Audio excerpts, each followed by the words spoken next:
The one where Australia, the one at the top, the Australian one, okay? Now, if we adjust, I mean, I've said this so many times, it must be boring for everyone, but if we actually correct the size of Eurasia, then Australia is further over to the east, is more like 11 o'clock. That pole, which is south of Australia, would also be over towards 11 o'clock, which then tells us not only that the North Pole is almost correct as it is, but that the layout of the three is the same as the magnetic grid that you were showing earlier. Only exactly. You have to turn your head sideways, you know, to see it. But this correction that I'm talking about with Australia moved over towards 11 o'clock rather than 12 where it is now is actually correct. This is necessary if you make Eurasia its actual correct ratio, because when you do this, you can't push Australia further out towards Antarctica. You have to push it round. Otherwise, it would be too far from the Tropic of Capricorn to have an actual desert. So you have to move it round.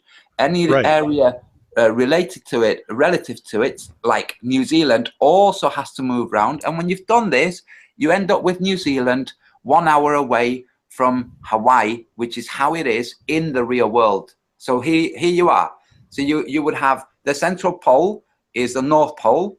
You have the pole to the right.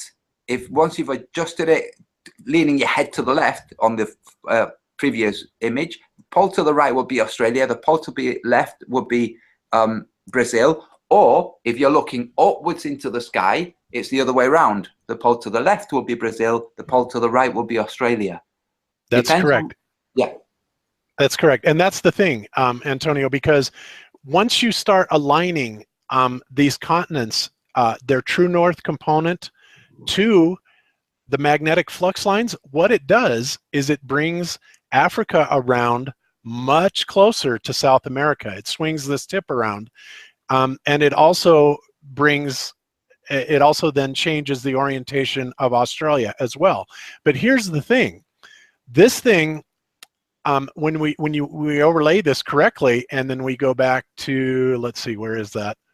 The one that I had with the stars up.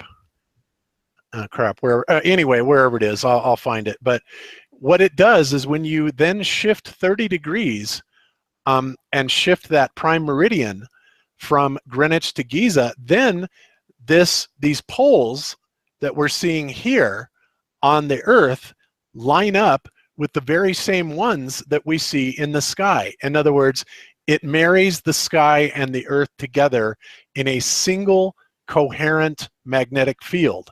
They are way below.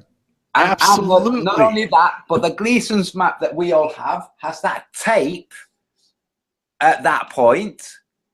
The tape that we all have on the poster where it's ripped off, the tape is at the point that Bob is referring to, and it's cut off at the 33-degree mark.